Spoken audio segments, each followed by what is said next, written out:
Hi Earth Angels! Kamusta? Welcome back to Pinay Angel Tarot. This reading is a love message for no specific sign para ito sa kahit na ano man ang zodiac sign. General love reading. Kaya maaaring mag-resonate o hindi. Pero pag nag-resonate, i-comment nyo para alam ko. Kamusta kayo guys? Comment present para alam ko nanonood kayo. At meron akong special announcement ngayong gabi. It's my 4th year anniversary dito sa YouTube. Kaya gusto kong mag-thank you sa inyong lahat. Thank you so much. Dahil po sa inyo, kaya patuloy lang ang paggawa natin ng mga love readings. Tarot readings per zodiac sign.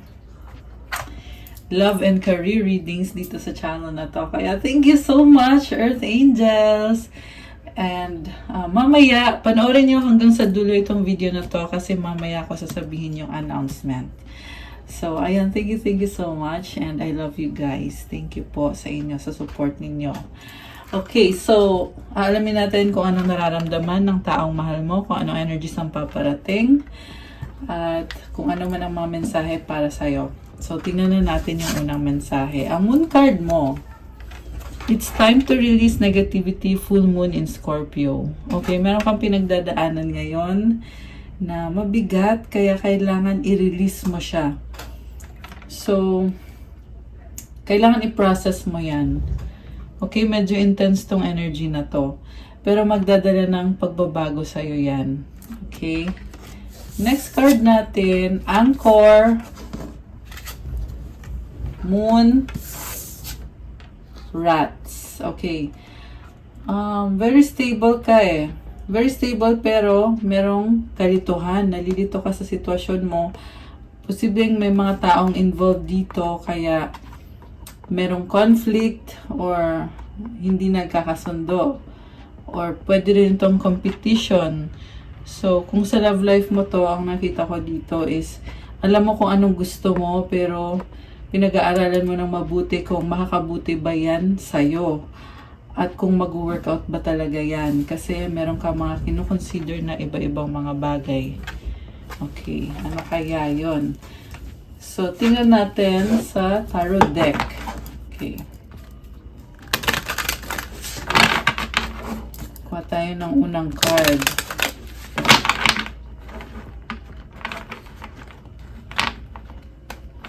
So, nga pala kung kailangan nyo ng gabay, kung mag-resonate itong reading at kailangan nyo ng more information, pwede kayong mag-book ng private reading service with me. Message lang kayo sa Facebook page ko, Pinay Angel Tarot, or sa Viber or sa WhatsApp para mas mabilis. Nasa description box po yung contact details ko. Okay, so, unang card na nakuha mo, The Hanged Woman. Tinitingnan mo sa ibang angulo yung sitwasyon. Meron kang naging desisyon. Pero ngayon, niisip mo, tama ba ito? Tama ba yung ginawa ko? Tama ba yung desisyon ko? Wala kang action, pero mukhang merong realization or enlightenment. Okay. Tungkol saan naman yun? Yung pinag-iisipan mo. King of Pentacles. Connected sa stability mo at sa long-term success. Okay. At sa pagbabago, the universe, meron kang minamanifest. Nagbago yung energy mo dito for the better. I feel like lumevel up ka ngayon, na ayos mo yung sarili mo, kaya lumakas ang confidence mo at alam mo na makakayanan mo yung mga mas malalaking challenges na hinaharap mo sa ngayon. Okay, malaking challenge. Ano kaya yun? The Emperor.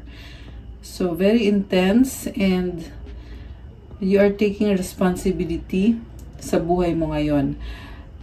Masculine energy si Emperor, kaya I feel like yun yung nafe-feel mo ngayon, na malakas loob mo, alam mo kung anong ginagawa mo, alam mo din kung anong problema dito.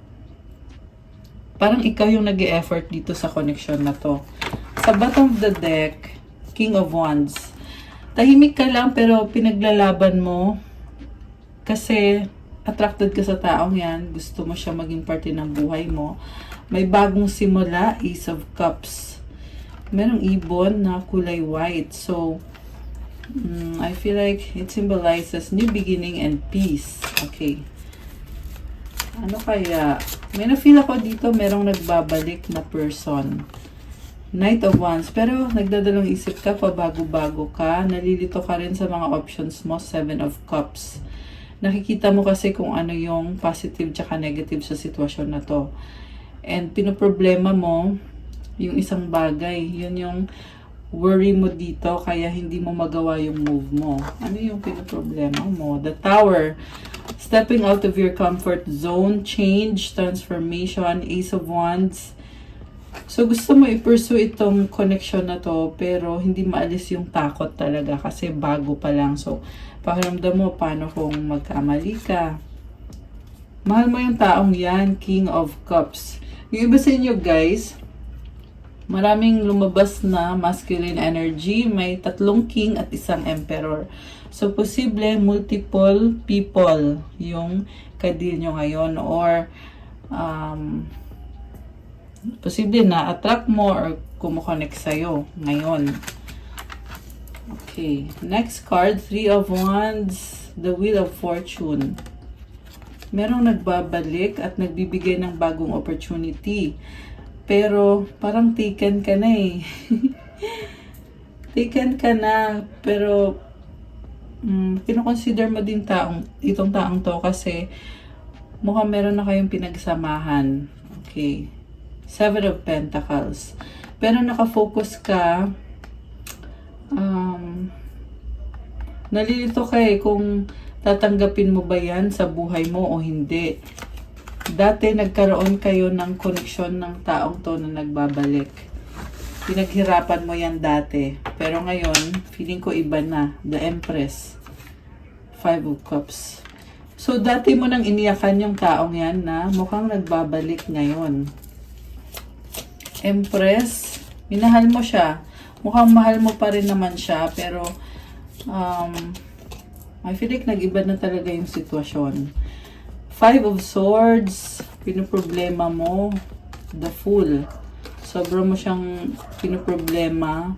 5 of Pentacles. Dahil sa pagbabagong nangyayari ngayon. Ang daming number 5 sa reading. So, 3-5. Naka-3-5 na tayo. 5 of Swords, 5 of Pentacles, 5 of Cups. So, this number symbolizes change. Ayan, daming changes. Magician. Temperance. Ready ka na. At sinasabi dito, parang gusto mong i-manipulate yung sitwasyon. Kaya, pinag-aaralan mo kung paano ko ba ayusin to, paano ko ba ha-handle tong sitwasyon na to. And, parang tinatry mo yung best mo na maging okay ang lahat. Page of Wands. Okay, bago ngayon yung energy mo. Oops, okay, tumalon yung card na to. 9 of Pentacles. So, meron kang mga pinapangarap para sa sarili mo. Single and independent ka dito. So, sabihin na natin na kahit may special person ka na, pero very independent ng energy mo and very practical. Okay. The Sun. Oh my gosh. May bagong simula. 2 of Pentacles. So, nakakalito, no? Kasi may mga options kaya nalilito ka. Ano ba dito? Paano ko ba gagawin to? So, I feel like ngayon, nasa point ka na talagang minamanage mo yung mga tao sa paligid mo, yung buhay mo, nag-a-adjust ka. Gusto mo may harmony sa lahat. Pero andun din yung pagiging indecisive mo or nahirapan ka magdesisyon. 4 of Swords, pinapahinga mo yung isip mo. Ayaw mong problemahin. Kaya parang deadma ka dito Pinipili mo na mag-heal. Okay. So, sino itong taong mahal mo? Sino ba talaga? Kasi may nakita akong 2 person. Ayan, 10 of Cups, happiness, High Priestess. Bakit parang secret love? Okay. Sino tong taong to na sobrang nagpapasaya sa'yo? Siya talaga, High Priestess. 6 of Pentacles. Okay, merong karmic connection. So, I feel like itong taong nagbabalik na to, ex mo to dati na naging parte ng buhay mo. At parang sinasabi niya sa'yo, eto pa rin ako, andito lang ako, andito pa ako. So, merong gustong i-offer sa'yo. Parang sinasabi niya na huwag ka mawalan ng pag-asa kasi hindi pa tapos. Hindi pa tayo tapos. Oh my gosh. Sabi niya, hindi pa kayo tapos. Okay. Queen of Cups and the Six of Cups. Minahal ka niya. May mga memories kayo. Gusto ka niya makasama ngayon kasi mahal ka niya. Masaya siya sa'yo. Queen of Wands, may bagong offer sa'yo. Ace of Swords, breakthrough. So, reconciliation or possible na manliligaw sa'yo itong taong to na nagbabalik. Page of Wands, bagong-bago yung energy niya. Six of Wands, gusto lang niya na masaya lahat. So, ang nakita ko dito, sa totoo lang, may bagong person ka ngayon, pero yung past mo ay nagbabalik. Ayan, comment dyan yung mga resonate dito. So, hindi pa rin sumusuko itong si past person kasi gusto niya talaga na magkaayos kayo. Dati kayo nag-away nito, pero ngayon, ito, reconciliation, victory, success, Six of Wands, harmony. Seven of Wands, may mga bagay na hindi niya sinasabi sa'yo. Komportable na kayo sa isa't isa. Ayan, may Ten of Pentacles and Four of Pentacles.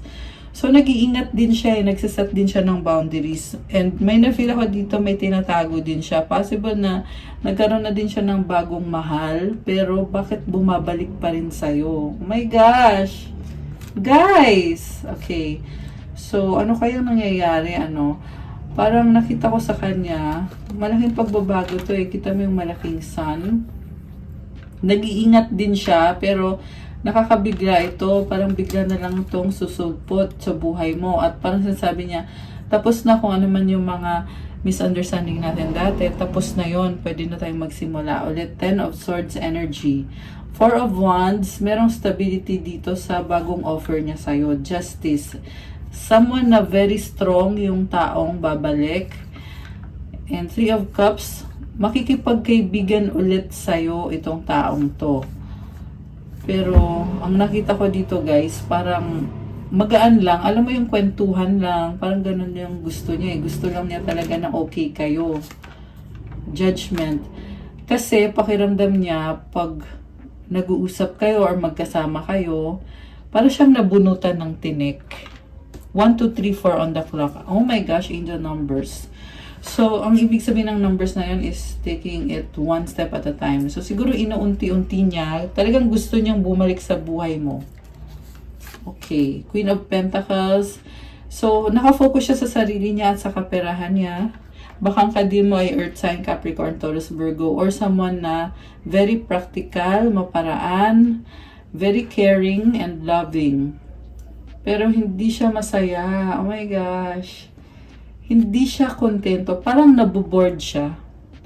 Yun yung dahilan niya kung bakit siya kumakatok ulit sa pintuan mo. Kasi feeling niya, ganito na lang yung buhay ko. Gusto ko makasama kita ulit kasi ikaw yung nagpapasaya sa akin. At talagang gusto niya na pang long term yung connection nyo. So, ang tanong, sino ngayon ang pipiliin mo? Kasi mukhang meron ka ng bagong person, di ba? Kaya ito, overthinking, parang nauuwi na sa depression to eh. Kasi kita mo yung mga swords na yan na nakahang. Ibig sabihin, sa dami yan ng iniisip. Parang nasa point ka na hindi mo na alam kung ano ba talaga. Ayan, parang umiiyak siya dito oh. Ayan. Or baka pareho kayo na ganun yung pakiramdam. Ito na nga yung bagong offer niya. New beginning and partnership, Ace of Pentacles and Three of Pentacles. Grabe guys. King of Swords. Medyo manipulative tong taong to. The Moon. May sikreto siya eh. The Hermit. Contemplation. Or, alam mo yun, ang lalim ng isip niya. Page of Pentacles, Eight of Cups, Eight of Pentacles. So, andun yung nahihiya siya sa'yo magsabi. Pero ayaw din niyang masaktan. Siya mismo nalilito din siya eh, kasi gusto ka niya, pero ayaw niyang masaktan, kaya siya nakatalikod dito. Ayan oh, Eight of Cups, Eight of Pentacles. Naghihintay ng tamang panahon. Okay, so i-shuffle natin. Uy, lumipad. Ano yun? Five of Wands. Ito na nga, magkakagulo dahil sa taong to. Kasi kung meron ka na, kung taken ka na at merong bumabalik, syempre, magkakaroon ng conflict talaga. So, ano naman ngayon ang energy ng person mo, nakadeal mo ngayon? The moon, nalilito. Parang gustong mapag-isa. Strength, parang kinakalma na lang niya yung sarili niya. Okay? Possible na inobserbahan ka niya kung ano ba yung gagawin mo, kung entertain mo ba yung manliligaw na yan na nagbabalik, o yung ex na yan na nagbabalik. Sa nakita ko guys, magkakaayos pa rin kayo ng main person mo talaga. Yung bago mo ngayon, aayusin nyo pa rin yan at ilalaban niya ilalaban niya. Kumbaga, yung third party na bumabalik, hindi yan makakaporma sa'yo. Kasi yung main person mo, ito, observant siya So, malakas din ang intuition ng taong to. So, siguro sasabihin niya sa'yo na, I mean, sorry. Actually, hindi niya sasabihin sa'yo. Pero, ang gusto niyang mangyari is, yung maging strong yung relasyon nyo. And I feel like, pagsubok to sa relasyon nyo na merong ibang nakakagusto sa'yo. 9 of Cups. So, yung main person mo, masaya siya sa'yo, kontento siya sa'yo, pero parang nakukulangan na siya ngayon. Possible na pagsiselos, possible din na nararamdaman niya, kasi malakas intuition niya nararamdaman niya na parang may mali, or may something dito. Okay. Anong outcome dito? 9 of Wands. Oh my gosh. So, meron ditong sugatan. I feel like ikaw to Siguro, yung person na yon na nagbabalik, dati mo talagang sinubukan na mag-workout yung connection ninyo, pero nasaktan ka lang ng sobra. Queen of Swords, ayun, natuto ka na. So, ibig sabihin, wag mo nang tanggapin yan kasi ang dami mong natutunan, ilang beses kang nasaktan. So, alam mo din naman na hindi yan healthy para sa'yo, yung connection na yan or yung taong yan. 2 of Cups, okay. Kaya ka nagkakaganyan kasi mukhang soulmate mo tong taong to. Kasi sabi dito, tanggap mo siya. At ang daming nangyayari, merong pag-uusap, posible merong travel dito. Tanggap mo siya, pero natuto ka na. So, kahit na sabihin na natin na intindihan mo siya, nauunawaan mo siya, pero hindi naman kailangan na bumalik ka sa taong yan. Okay. Page of Pentacles, may plano ka na. Ano kaya yun? 8 of Cups, tatalikod ka. Malakas yung feeling ko na baka twin mo to kasi pareho kayo ng energies. Kanina lumabas din to sa side ng person na yon, yung pagtalikod niya. Ito, 8 of Pentacles, naghihintay ka rin parang naboboard ka rin ngayon sa buhay mo. Kaya tumitingin-tingin ka, ano bang meron dito? Ayun na nga, 3 of Swords, third party or problem. 7 of Swords, ayan, malamang third party talaga kasi tinatago mo. Pero, sa nakita ko naman ngayon, hindi mo na siya tatanggapin kasi nga natuto ka na. Pero, tinatago mo. King of Swords, ayan, pareho kayo na gusto niyong kontrolin yung sitwasyon. 10 of Wands. Hawak niya yung lahat ng wands dito. So, ibig sabihin, gusto mo talaga na may control ka sa lahat, na ikaw yung magdedesisyon or ikaw yung dominante. Okay. The Star. Wow. So, marunong ka mag-manifest, magaling ka, meron kang mga pangarap sa buhay, pangarap para sa sarili mo. Parang nakikita ko sa'yo, very positive ng aura mo, ng vibe mo. 19 on the clock. Ayan, angel numbers ulit. So, next card natin, 2 of Wands and the Devil. So, sinostalk mo yung person na yan, and parang kailangan mo na itigil kasi na-obsess ka, nakakastalk sa kanya. So, siguro baka chinecheck mo pa yung social media nito or pinupuntahan mo, tinitingnan mo, or baka nagpapareading ka pa para lang ma-stalk sa kanya. Obsession kasi yung nakikita ko dito. And I feel like hindi mo mapigilan yung sarili mo. Nakastuck ka kasi. Yan ang sabi dito sa cards. Parang stuck ka sa kanya, kaya hindi mo din siya maalis sa isip mo. Knight of Cups. Oh my gosh, guys. Malaking desisyon. Grabe to. Nakakaloka. Alam mo, nakita ko kasi dito romantic eh. And may malaking desisyon. So, ang tanong, sino bang pipiliin mo? Yung bago mo ngayon na maayos kayo, or itong taong nagbabalik na naging toxic siya para sa'yo eh. Tsaka mukhang hindi titigil yan. Gusto niya talaga, andyan siya. Andyan ka sa buhay niya. Ayan. Tsaka nagsustok din sa'yo. The Chariot, okay. Merong calling sa'yo eh.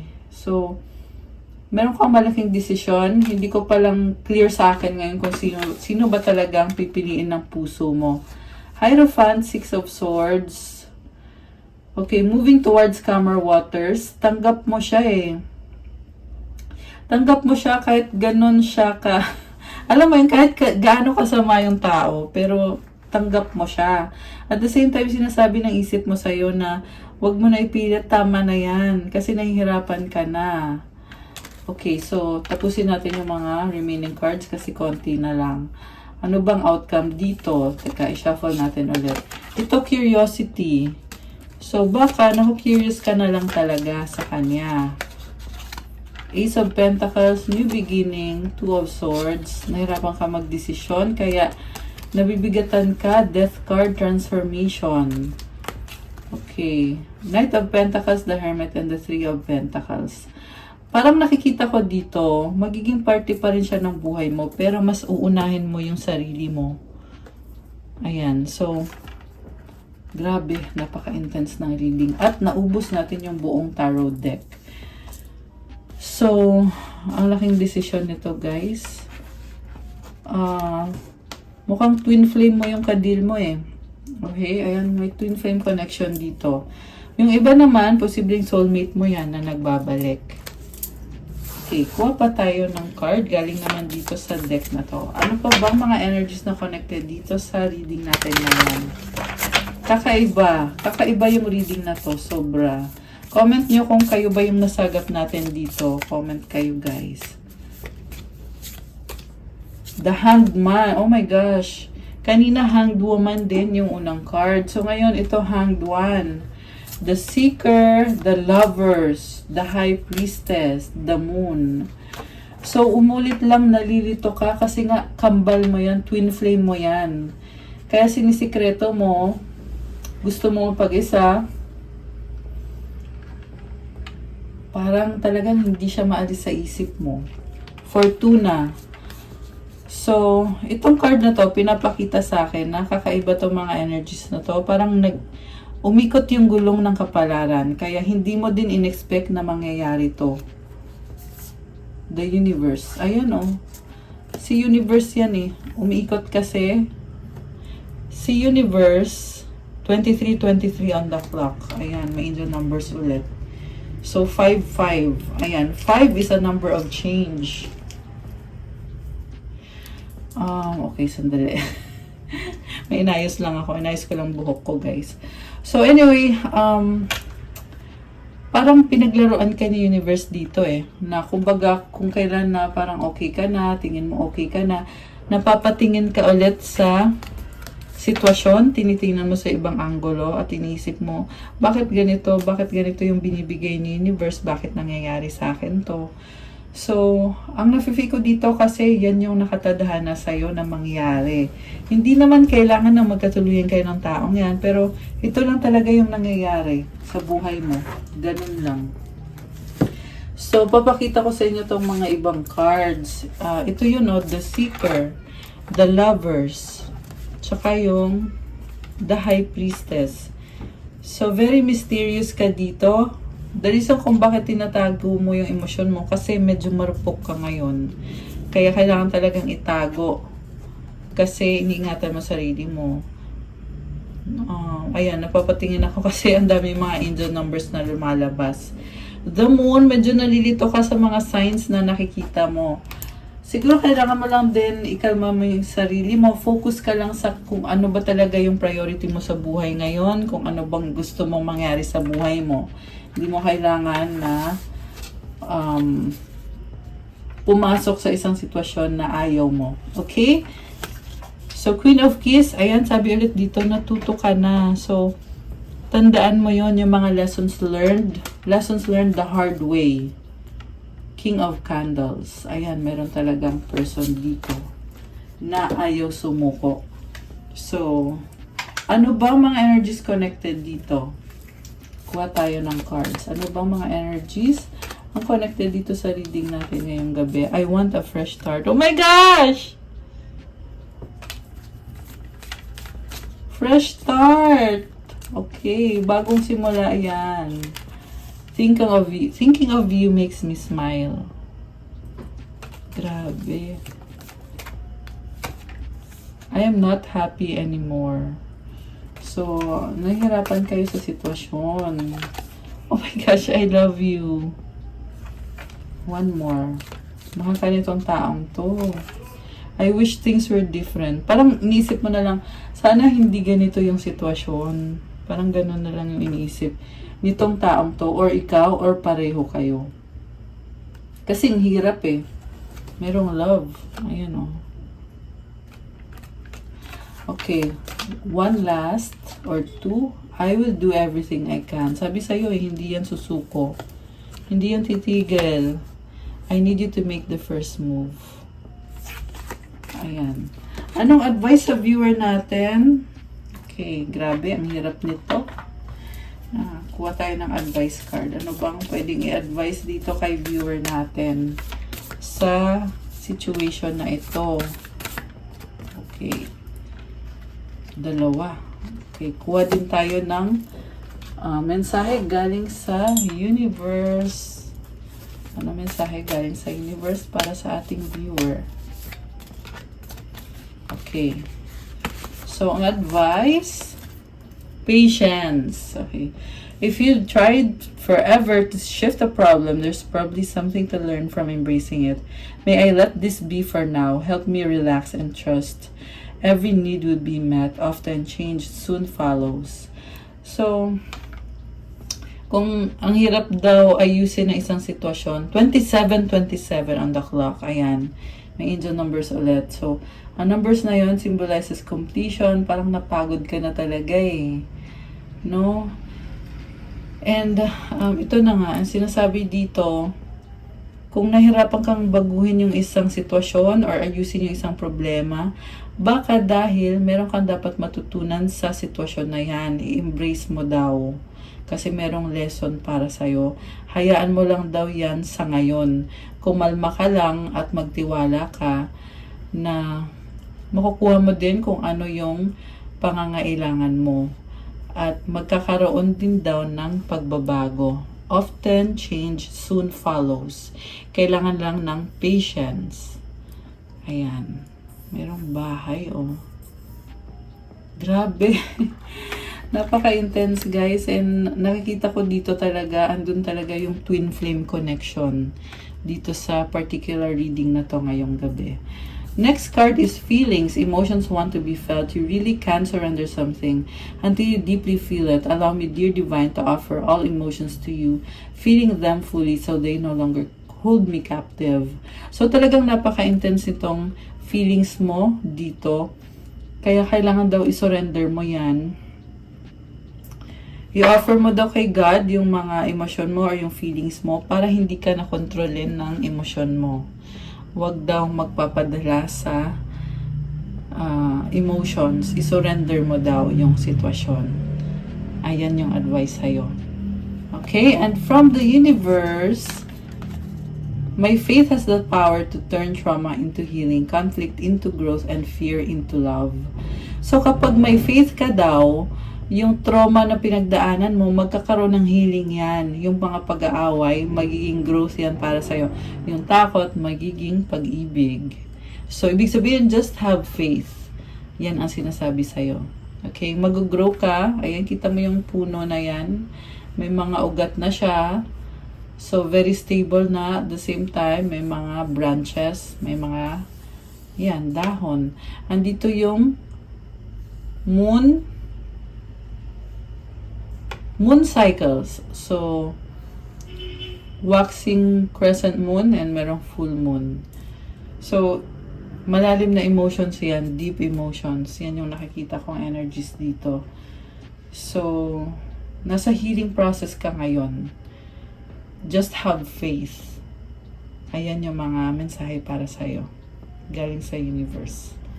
Ayan. Grabe. Grabing reading natin ngayong gabi.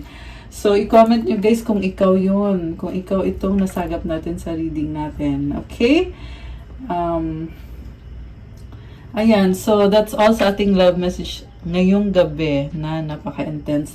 Thank you so much sa panonood guys. I-like nyo na tong video na to and stand by para sa announcement natin.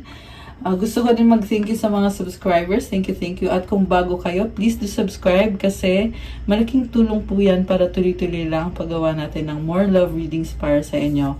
And kung kailangan nyo naman ng gabay, kung nag-resonate kayo at kailangan nyo ng more information, pwede kayo mag-book ng private reading sa akin. Message lang kayo sa Facebook page ko, Pinay Angel Tarot, or sa Viber or sa WhatsApp para mas mabilis. Nasa description box po yung contact details ko.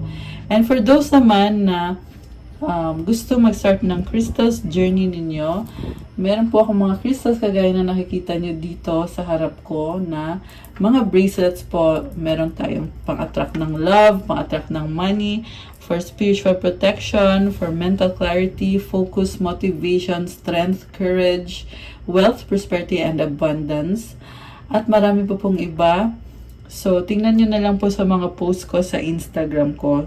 At i-follow nyo na din ako to show your support. Thank you so much, Earth Angels. Gusto ko ulit mag-thank you kasi 4 years na po tayo dito sa YouTube. We are celebrating the anniversary of this channel, Pinay Angel Tarot.